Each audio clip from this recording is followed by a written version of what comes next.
I hope that bumper video is dramatic enough for you. It's hard to create a visual that conveys the significance of what we're trying to talk about. But we're doing this year. We're working our way through the whole Bible, kind of in an overview of the Bible. And I've titled the whole series, The Great Rescue, because I believe that's what the Bible is all about. It's about God finding us in our mess and rescuing us. And you may not realize this, you may not understand this, but you live in a burning building. And if God doesn't get you out of it, you are toast. That's just the reality of our existence. And I'm trying to flesh it out this year as we go piece by piece through the story and the different types of books that are found in the Bible. And hopefully by the end of the year, we'll have at least a starting knowledge of what to make of the Bible, which is actually a collection of 66 books. It's not one book.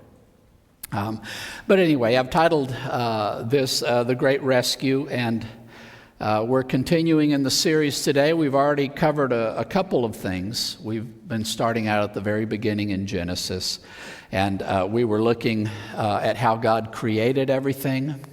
And last week we were looking at how God created humankind. And something that stands out in all of this that we are being told about God creating is the great design and attention to detail that God put into it, and the purposefulness of God in creating everything. Everything is designed perfectly with a purpose, and the great purpose of the human race is that we were created uniquely in all creation in the image and likeness of God. We were created to represent in creation the essence and the presence of God. And that defines our reason for existing. Obviously, that's been mangled by something we call sin. But we're still kind of going through the opening steps, and there's a lot to cover in the book of Genesis that kind of lays the foundation for the whole rest of God's rescue story. But we start with that, right? This good creation. We start with the purpose of humankind. And today we're going to talk about what happened, the turn from God. And we're going to be looking in Genesis chapter 2 and chapter 3. And I do something today that I don't normally do. We're going to skip some verses because I want to highlight a specific theme that we're looking at today. But let me ask you, have you ever walked away from something and later come to regret it? I can tell you a moment like that in our life. Shortly after Ellie and I were married, before we had kids, so a year or two into our marriage, we were living in Waco. I was working at the Department of Human Services. I was interviewing. I was a caseworker. I interviewed people for food stamps and Medicaid, and I did not enjoy my job. I really wanted to do art.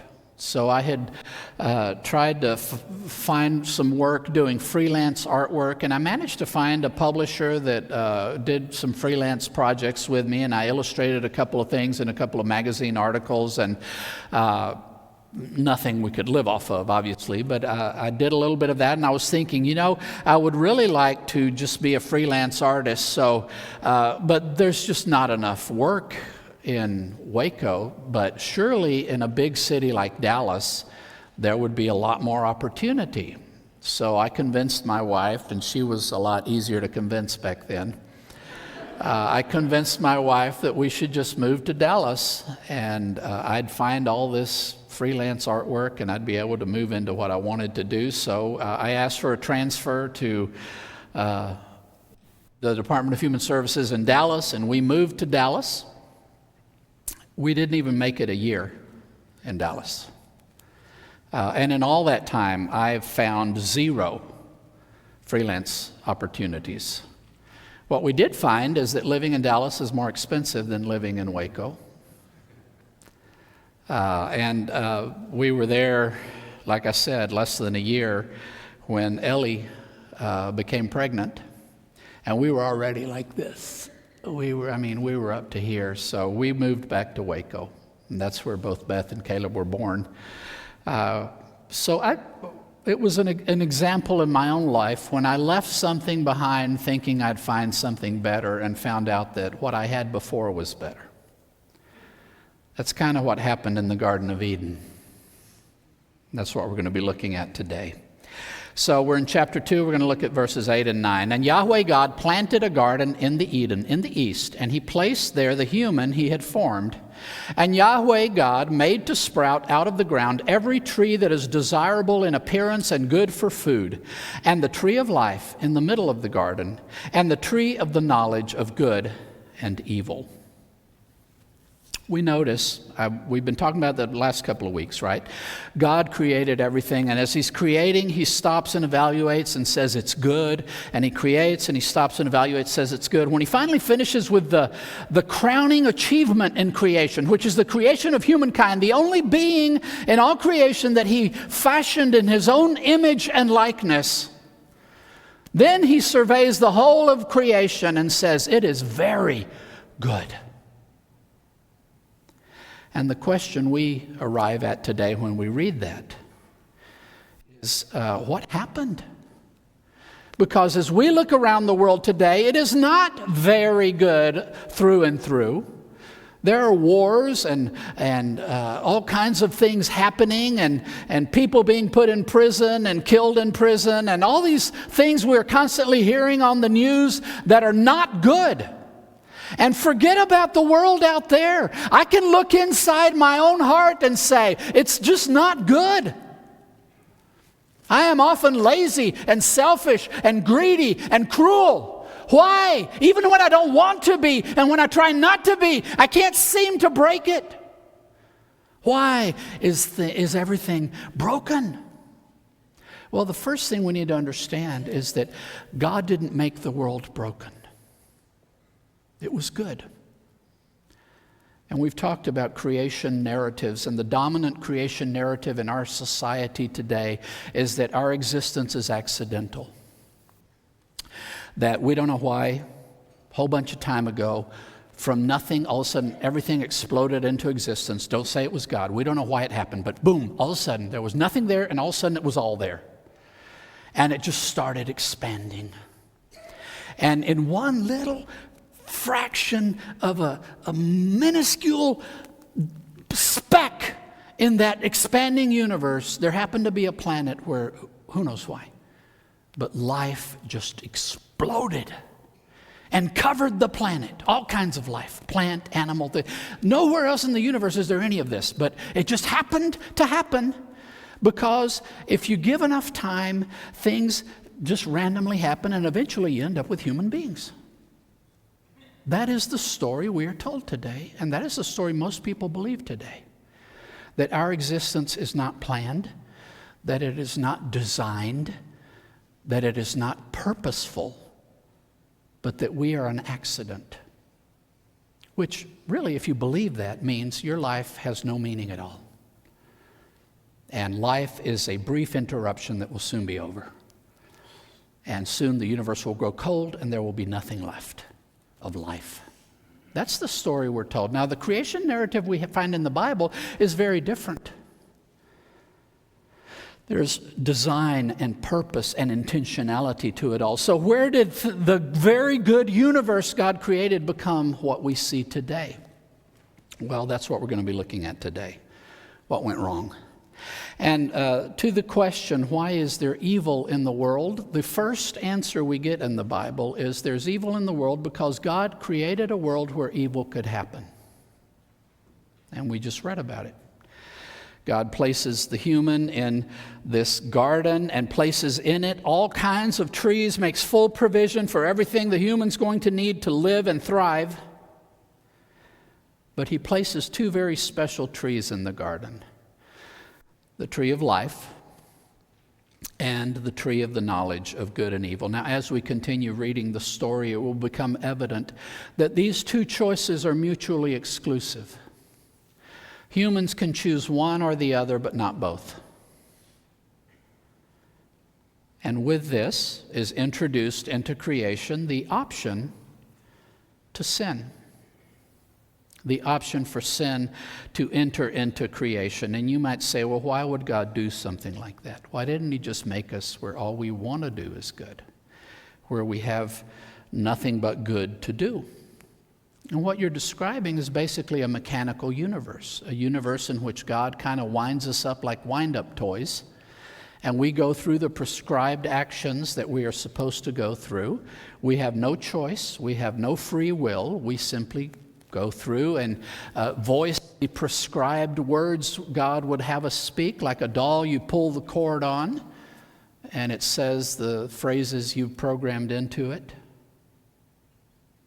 Apparently, God thought it was better to create a universe with a being in his image and likeness with the potential to be in communion with him and govern creation with him, or the potential to reject that and choose something other and introduce what we would call sin into this creation.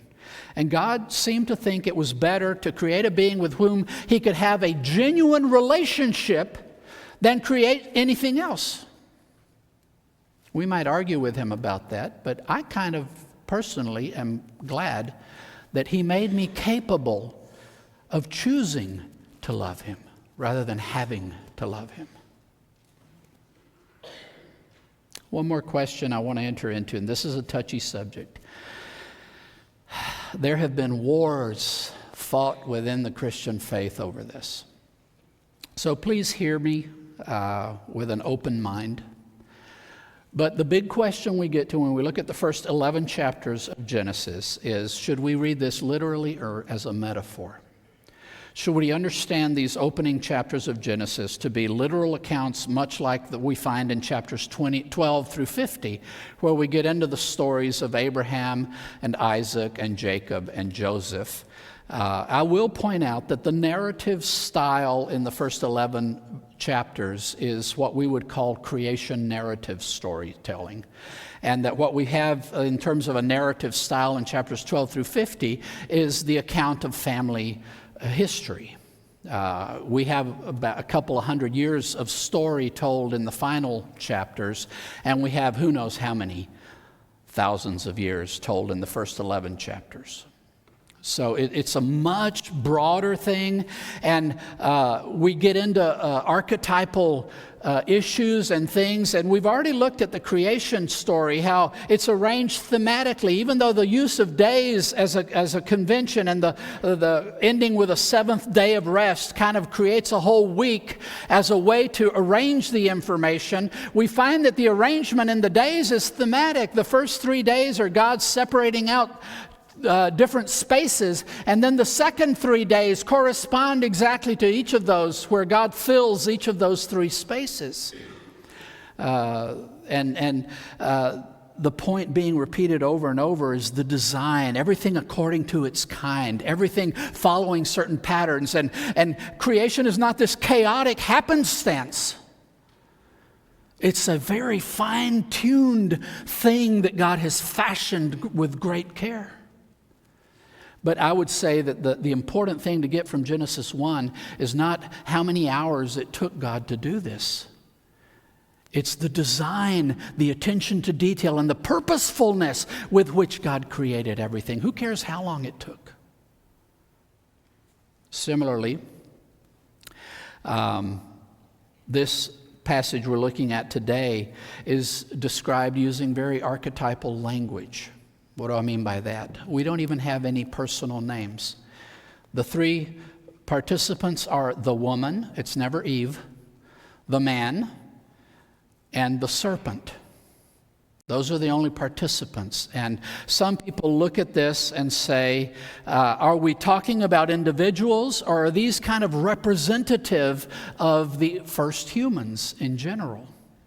And what complicates the matter even more is that the name Adam itself means human. When we read in chapter 1, verse 26, let us create man in our image and likeness, the word there is Adam. Let us create Adam in our image and likeness, male and female. So even the name Adam doesn't necessarily refer to an individual. It can simply be a way of referring to humans in general. What am I trying to say with all of this? Well, what I would suggest to you is that the most important question you want to ask yourself as you're understanding what God is saying in these opening chapters of Genesis is not whether we're talking about literal events of literal people, or whether we're talking about God trying to convey to us what happened and using these stories to give us the information we need to know.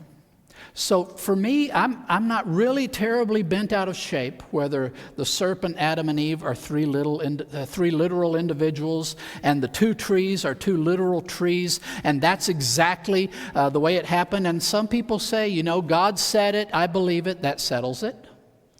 And I absolutely agree. My question is, what is it that God has said? I give God final word, and I believe what God says, but I struggle sometimes to really make out and understand clearly what He's trying to say. So did God intend for us to read these as scientific history? Or was it a creation narrative meant to give us the information we needed? When it says God's walking in the garden, is He literally walking in the garden? Or is that a way to convey to us the idea that God made His presence known and palpable, and using anthropomorphic language to help us understand the concept? I think it really doesn't make a difference which of those two options you go with, because you're going to come out at the end of it with the same thing. And I would say to those who insist on it being literal, that God would never use metaphor to convey teaching, I would remind you that when God became a man, one of His favorite ways of teaching was to use parables. So God has the habit of communicating His truth to us both through story and through history. And God uses both.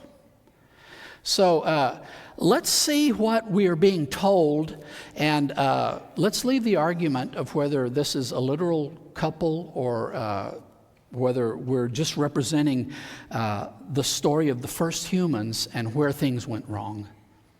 Hopefully we'll come out on the same place at the end of it. Okay, so let's go back to the story. Verse 15, chapter 2. And Yahweh God took the man and placed him in the Garden of Eden to work it and keep it. And Yahweh God commanded the man, saying, You may surely eat from every tree in the garden, but you may not eat from the tree of the knowledge of good and evil, for on the day you eat from it, you will surely die. So God places the first man in the garden and gives him instructions to work it and keep it. Sometimes we think work is a consequence of evil entering the world. Oftentimes we complain about work. It's very popular to gripe about your job and about the hours you have to keep and having to go to work and all this. But you know what? Work is not a punishment. Work existed before sin was a problem in creation. God Himself had the work of creating, and He gave to the first humans work to do. The problem with work is that with the introduction of sin, it becomes oftentimes futile and burdensome. But work in and of itself is not a bad thing. Jesus did a lot of work, and He said, My Father's working till now, and so am I. So don't devalue work. Work is a good thing. But He gave the first humans the responsibility of working the garden and keeping it, guarding it. We are meant to be the caretakers of creation. And to Christians who think that doesn't matter, I would point you to the Bible. We are responsible for how we manage this creation. And if we abuse it and mistreat it, I think God holds us accountable for that. And as Christians, that's a message we need to convey. But He gives them this work to work it and to keep it, and tells them they can eat any tree they want, anything, all the trees. There are no prohibitions. Now, God has issued several commands, and we talked about it last week in verse 26 of chapter 1. God tells the humans to multiply and to produce many offspring, to fill the earth, and He commands them to subdue the earth and to govern it, to rule it. So God has already issued a bunch of commands to humans, but this is the first prohibition God gives them. You may not eat from one tree. From the tree of the knowledge of good and evil. And he says, the day you eat from it, you will surely die. I want to point out something here. The fact that these two options, life or knowledge of good and evil, are presented in the garden in this way tells me that immortality was not the way God made humans. Immortality was only potential. But that's not the way we were originally designed. We had the potential to attain to it, represented by the tree of life, but that was never actualized. So humans have never been immortal. That becomes a promise God makes for the future. Because once humans chose to embrace the knowledge of good and evil, they gave up the option to take from the tree of life. Then we get to another very sticky point. Now, this is a passage I have taught on often. Those of you who have heard me teach on this know what I think about it. Those of you who've never heard me teach on it might be surprised by my thoughts on this. Just keep an open mind. Now, the serpent was more crafty than any wild animal of the field that Yahweh God had made. Few questions here about the serpent. First of all, what did serpents represent in the world Moses was writing in? Serpents were symbols of both wisdom and death. They were seen both positively and negatively. They were seen as very dangerous. A serpent could bite you and kill you, but they also thought of them in certain contexts as protecting. And for example, for Egyptians, the Pharaoh's crown had the uraeus, the stylized serpent, which represented a protecting serpent on the crown of the Pharaoh. And there's kind of that idea in this story. The serpent is connected with both the idea of acquiring wisdom, but also with the danger of death. Now, the next question we have is the serpent Satan? You might be surprised to hear that there are many scholars who insist, no, the serpent is not Satan. They argue that the Jews themselves never made that connection. They simply saw the serpent as the serpent, whoever that happens to be. But Christians have consistently identified the serpent as Satan, and I think we have good biblical reason for doing that. In Revelation 12:9 and then again in 22, one of the big symbolic creatures in Revelation is the dragon, and we are, in the book of Revelation itself, we are told who this dragon represents. He is that ancient serpent who is the devil and Satan. I think that ancient serpent is a clear reference to Genesis 3. So I think we have legitimate cause as Christians, understanding the totality of the Word of God, to interpret that this serpent is a representation in this story of Satan.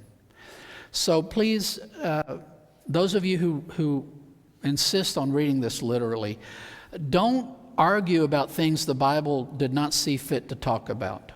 Did animals talk back then? I have no reason to believe they did. We're never told that they did. We're just told that the serpent is here conversing. So don't make more of it than is there. Don't create this whole Narnia world. Anyway, the big question to me, the one that I hope you've wrestled with, I have wrestled with it for years. What is the serpent doing in the garden? I thought God said everything was very good. And I will describe for you the most popular among Christians, the most popular account of this is that the fall, the entry of sin into the world happens because Satan is in the world and entices humans to join him in his rebellion against God. In fact, that's the way the apocryphal book Wisdom of Solomon, now we would not understand this to be part of Scripture, but it is in the Apocrypha. But Wisdom of Solomon says, by the envy of the devil, death entered the world, those who are allied with him experience it. So in other words, the devil rebelled against God, and he turned against God, and because he was in the world, he enticed humans to join him in this, and it's because of the devil that sin entered the world. And people often go on to build a whole backstory for Satan. They say that he was an angel and that he was one of God's favorite angels, and that he led the choirs of angels in heaven, and that he rebelled against God and God cast him down to earth, and that's how he ended up being in the garden. And there are two Bible passages that people point to create that backstory for Satan. Isaiah 14, verses 12 through 14, and Ezekiel 28, verses 12 through 17. I'm not going to read all of those right now. Now, I object to this version of events, and I'll tell you why. I don't think it's biblical. I think it relies on extra-biblical assumptions and material. And I think it completely misrepresents how it is that the fall happened. Notice how differently we read from what I just read in Wisdom of Solomon. Sin and death came through the devil and his envy. What does Paul say in Romans 5:12? Sin came into the world through one man, and death through sin, and so death spread to all men because all sinned. So I think the Bible makes it very clear that there was no sin in creation until humans sinned. Now you might say, well, what about Isaiah 14 and Ezekiel 28? Well, I think both of those passages are being misinterpreted. Isaiah 14, if you back up a couple of verses, is a prophecy against the king of Babylon, a human being, not Satan. Satan is never mentioned. In the whole prophecy, he's never mentioned. Ezekiel 28 is a prophecy against the king of Tyre. Again, Satan is never mentioned in the whole prophecy. And it's just popular opinion and repetition through the years that have led us to automatically assume we're talking about Satan here. I would say that the prophets did not prophesy to Satan. They prophesied to human beings, and they dealt with human beings, the message of God to humans that had to do with what God was doing in their world and their lives. So I think it's just a complete misunderstanding of Isaiah 14 and Ezekiel 28. What do I make of Satan then? I think one of our biggest problems with understanding this is that we tend to think that Satan is like us. We want to treat him like he's one of us. Let me point out some key differences. First of all, Satan does not have a body. As far as we know, his influence is spiritual, intellectual, but not physical. He doesn't walk around in a body. There may be occasions where he presents a certain appearance, but it's all fake. He's not an embodied being. That alone should let you know he's very different from us. Another difference is, if we do think that he's like us and that he was created with the option to sin and sinned, why is he still alive? We all died. But apparently, he does not die. So already there are two key ways in which he's absolutely different from us. So don't fall into the mistake of thinking of him as though he's kind of like us. He really isn't. So what do I think Satan is? And how is his presence in the garden a good thing? I think what this has to do is God intended to give us a genuine choice to make. So he gave us a prohibition, and he wanted to ensure that we had a genuine chance to make a decision whether we were going to believe and trust him or not. Now, the only way that could happen is if God created or introduced someone to argue the opposite point. I think the serpent represents that someone. God places someone with the capacity, some limited reasoning capacity, the ability to argue the opposite of what God has said. But this does not constitute evil, because this is not a being created to make any choices. This is a being created simply to argue a point for humans. I think of him more like an AI. If I were a software engineer and I created a program and I wanted to test the security of that program, I might write another program to attack it and to try to find weaknesses in it, right? That doesn't mean either of those things are sentient beings. They're just things created with a function. And in that sense, they're neither evil nor good. They're just there. And I think that's why the presence of the serpent in the garden does not constitute the presence of evil. I think he was securing a true choice for the first humans.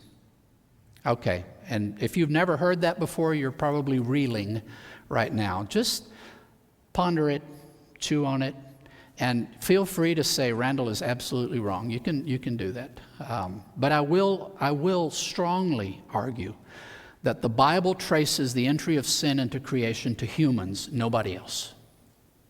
It's our problem. It's not somebody else's problem. It isn't that there was an angelic rebellion and we got caught up in it. The Bible turns it the other way around. We are the ones who rebelled against God, and then other things were brought into it. Anyway, and we'll talk more about that in the next message. So let's get to this conversation. Finishing verse 1 now. And he said, this is the serpent, and he said to the woman, did God really say, you all may not eat from any tree in the garden? You'll notice in my translation here, I've made sure I could have put y'all, because we here do have the plural second person in Texas. We have y'all. But I figured it would sound too informal. But I wanted to make sure you understood that the you in these verses is plural. It's not singular. Yous. Did God really say? So the serpent is addressing this not just to the individual woman he's talking to, but to the human race as a whole. Did God really say, none of you can eat from any of the trees in the garden? This is the first deception, the first attempt to counter what God has said. And the first deception is to overstate the prohibition. God said there's one tree. You can eat from every single tree in the garden. There's just one tree that'll kill you. So don't eat that one. And what the serpent says, did God really say you can't eat from any of the trees? You poor people. I want to tell you that lie is alive and well today. One of the most common misrepresentations of biblical teaching is to say, God doesn't want you to do anything. If it's good or fun, God doesn't want you to do it. If it's enjoyable, if it's pleasant, if it's the kind of thing you would want to do, God doesn't want you to do any of that. Because God doesn't want you to enjoy anything. It's an absolute lie. And it's a complete misrepresentation of the truth, but it still remains a very popular idea. There are many people who want nothing to do with God or His instruction because they're convinced that if they ever submit to God, that is the last day in their life they will have any fun. So here's the first lie. The woman responds. And the woman said to the serpent, we may eat from the fruit of the trees in the garden, but regarding the fruit of the tree that is in the middle of the garden, God said, you shall not eat from it, nor shall you touch it, lest you die. So Eve corrects him and says, no, that's not what God said. But I want you to notice that in her description of God's instructions, she misquotes God. Couple of differences. First of all, she added to it. God only said don't eat it. She adds that He said don't touch it. You shall not eat from it, nor shall you touch it. God never said anything about touching it. But she has kind of expanded upon it. And she also misrepresented God's description of the consequences of eating from it. Lest you die. God didn't say just in case or maybe or who knows, but it's possible that you could die. No, He says you will certainly die. You will absolutely die. And the convention in the Hebrew for saying that is to kind of repeat the verb. You dying, you will die. And that's the Hebrew way of just saying, you can take this one to the bank. It's going to happen. You will certainly, absolutely die. That's not the way she quotes it. And already we can sense a distancing in her heart from God. Maybe it's not as bad as God said.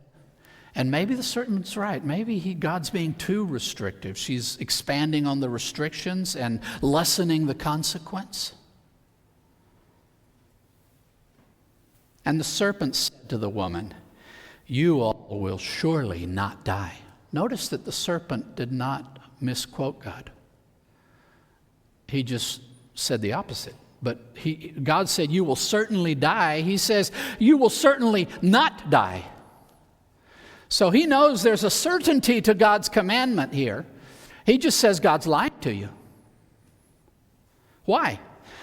For God knows that on the day you all eat from it, you all will have both eyes opened, and you all will be like God, knowing good and evil. Here's the second lie, the second misrepresentation, is that the reason God forbids things is something other than your good. He's afraid of you. He's trying to keep something good from you. He just wants it for himself. God is not good. He is not trustworthy. And you should mistrust God because He doesn't have your best interest at heart. In fact, if you would have the courage to stand up to Him and to disobey Him and do your own thing, then guess what? You get to be God. And you don't answer to anybody. You will be like God. Your eyes, both eyes open. In the Hebrew, there's a way to convey the idea of two of something. And that's the way. You will have the two eyes opened. Both eyes fully open. And you will all be like God, knowing good and evil. I would suggest that this deception remains in vogue today. People will tell you, you can't trust God. He doesn't want what's best for you. You have a much better idea of what you need than God does. And in fact, your life will be so much better if instead of trusting God, you trust yourself. Because then you get to be God. And you can even say and convince yourself, God's dead. He's not even around. I get to do whatever I want. Never mind that also means you have no meaning and no chance at eternity. But people will gladly give that up, especially when they're young and feel like they're going to live forever. Which, by the way, you're not. But this idea that somehow God is not worthy of our trust is very popular. What we have here is a very true representation. When God created the first humans, and there's something no anthropologist has been able to explain, all of a sudden we go from monkeys or animals to people who have a soul. People who ponder the question of who is God, who am I, why am I even here? There's no other creature in creation that does that. Something extraordinary happened some point in the history of the world, and all of a sudden there were no humans, and all of a sudden there were. And how that happened is a mystery of God's creating activity. I don't think any scientist is ever going to be able to explain that, because how would you? But all of a sudden we have humans where there weren't any before. And nothing else has turned into anything comparable. But these humans have this choice to make. And God secures a real choice to be made. And the first humans face the choice, will we trust God and live? Will we turn away from Him and die? We all know the choice they made. Verse 6. When the woman saw that the tree was good for food, and that it was a delight to the eyes, and that the tree was desirable to make one wise, she took from its fruit and ate. And she also gave to her husband who was with her, and he ate. We read this and we know exactly what we're talking about because we've all done the same thing. You know the thing you're not supposed to do, and the more you look at it, the more you convince yourself, man, but it'd be so good. It would be such a good thing to do this. I would enjoy it so much. It would make my life so much better, especially if it's something we've never done. We think, wow, that will give me this secret knowledge I've been craving of something, that experience I always wondered what it would be like. We know exactly what's being described here because we have all lived it ourselves. She looks at the tree. Boy, it looks good. Man, it is easy on the eyes. That is one pretty piece of fruit. But more than that, she ponders, what would I gain from eating it? And notice how she has interpreted the serpent's words. The serpent said nothing about wisdom. But she says, if I eat this, the serpent said I would come to be like God, knowing good and evil. I would become as wise as God. My insight would equal his. My capacity to make the right decision and to know fully and understand fully everything, it would unlock it all for me. So she took the fruit and ate. Here's the great, profound, painful irony. Everything the serpent said they had to eat the fruit to get, God had already given to them. You'll be like God. How did God create them? In his image and likeness. They were already like God. And the idea, you will acquire a knowledge of good and evil that only God has and that you do not have. That also was false. They already had God's knowledge of good and evil. God told them what constituted evil and exactly what would happen if they did it. Everything God knew about evil, they knew. When they ate from the fruit, they came to know evil in a way God does not know evil. Because God has never practiced evil. He has never experienced evil. Even when he came and became a man and lived a full human life here on earth, he did it sinlessly. So the knowledge that they were trying to acquire was a knowledge they already had. Everything they were being promised, they already had. And they gave it all up, trying to get more.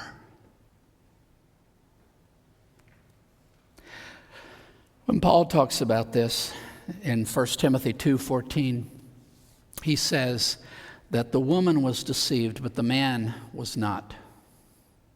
And if Paul's insight is accurate, then we have here two motivations for eating from the tree. Eve does not believe God and thinks that this will make her life better. It will raise her to the status of God. It will increase her knowledge and power in this world, and she will become more powerful. We'll see in the next message how ironic that is. But if the man knew that this was a lie, that eating from the fruit would result in death, and that it would not give them this great knowledge they thought they were going to get, what happens? The minute the woman eats, Adam suddenly has a choice to make. Am I going to stay with my woman, or am I going to stay with God? If that's the case, then Adam represents the first case of idolatry, of somebody choosing something to give their highest devotion to something that is not God. And he said, I'd rather die with the woman than remain with God. Sadly, they were both deceived. Verse 7, and the eyes of both of them were opened, and they knew that they were naked. And they sewed fig leaves and made themselves loincloths. The first consequence of sin, the most immediate one. And there's, again, a lot of irony here. All of a sudden, yeah, both their eyes are open. What do they see? Darn, we're naked. Why didn't they see that before? Have you ever noticed that infants don't really care whether they're wearing clothes or not? You ever notice that babies, in fact, a lot of times it seems like they would rather not have the diaper on. It's more comfortable. But that doesn't last very long, does it? You see, when we turn from God and introduce this self-centeredness to our living, then suddenly we feel the need to protect ourselves from each other. And the longer we live, the more guarded we become. Because people around us hurt us in so many subtle and sometimes subtle, sometimes overt, but so many ways people hurt us. And clothing is just a tangible representation of the reality that I cannot trust those around me. I need something between me and them. I need to hide myself, my true self, and present some kind of a version of myself that is safe for the public sphere. Does that resonate with anyone? Is that not the reality of our human existence? We spend our whole lives using clothing to shield ourselves and to project something about ourselves and to do all this stuff. So the first thing they see is something they never saw before because there was no need for it. Before, their communion was perfect. There was an ease and a seamless communion because neither one of them was hurting the other in any way. Neither one of them had any inclination to harm in any way. And there was never even the thought of, I need to protect myself, I need to hide myself. But the minute sin becomes a part of their lives, they immediately feel exposed and feel like, I've got to protect myself. If the man ate because he wanted to preserve his communion with the woman, to his horror, he realizes immediately that that is gone. The first thing sin did to us is it broke our relationships with each other. And that is why being a human is so flippin' hard. We hurt each other so many ways. And we're so scared of each other. We live our lives in fear of what people around us think of us. And sin broke that. We were never meant to relate to each other that way. We experience some of the joys of it, and we get glimpses of what it was meant to be. When we come together in harmony and in love and in unity and do things together without cruelty and without ego and the way it was meant to be. We experience flashes of that. But Adam and Eve lost it immediately.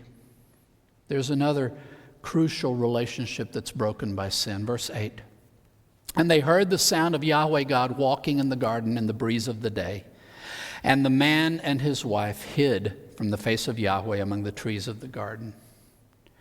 I believe this is anthropomorphic language. God is spirit. He doesn't walk around. You don't hear him walking. But I think this is a way of conveying to us in a way we can understand the idea that before sin was a reality, God's communion with humans was easy. And his presence was palpable. How different today, right? That people even ponder whether God exists at all. Because we are so separated from him, so distant from him. But back then, there was this easy communion. It's like you could walk with him in the garden. There was intimacy with God. What happens now? They hide. We've been running from him ever since. and the experience, the universal experience, when they come to face with the undeniable presence of God, is a profound sense of unworthiness. Because we know. We know in the core of our souls, we may spend our whole lives trying to convince ourselves that this isn't the truth, but we know in the core of our souls that God gave us this precious gift of life and the commission to be His image and likeness in the world, and we have spat on it. We have trampled the gift He gave us. And we are not worthy to even be in His presence. And the most natural response to anyone to the presence of God is, at the same time, to yearn for it. We were created to be like Him, and something within us cries out for that, and we long for it, but at the same moment, we shrink back in terror because we know we have sullied it. We know we do not deserve to be near God. That's the immediate reaction. Sin broke our communion with God. So the world is a broken place. And we experience both of these realities. We experience our inability to relate to each other. We experience our inability to commune with God. And the reason is not that God made us this way. The reason is that we chose to walk away from Him, and in doing so broke everything. But we still have the same choice that humans had from the very beginning. We can trust God or not. We can follow His instructions because we understand that He is good, that there's nothing bad about Him, and that what He wants is always going to be best. Or we can choose to do things our way, follow our path, our criteria. At some point, we all make the same decision the first humans made. We all turn away from God. We've gone our own way. We've moved away.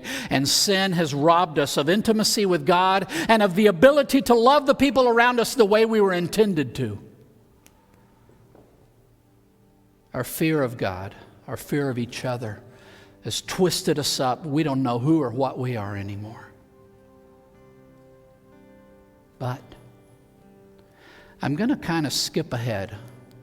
It's going to take us the rest of the year to get to the end of this story of rescue. But let me tell you, God has figured out a way to fix it. What does He require from you? He requires that you turn back to Him in trust. The word we use in the Bible is faith, and faith is not simply intellectual belief. It is relational trust. Faith in God is saying, God, I believe You are who You say You are. I believe You are good, and because of that, I want to be what You created me to be, and I'm going to submit myself to You. I want You to take my life and fix what's broken. I want to follow where You lead me. I want to live the way You call me to live. And I want to trust You every day of my life until my dying breath. And I will entrust even the promise of the possibility of eternity to You.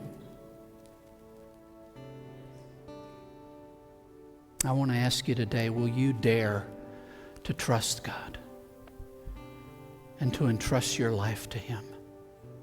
We're going to sing a song. This is our time. I believe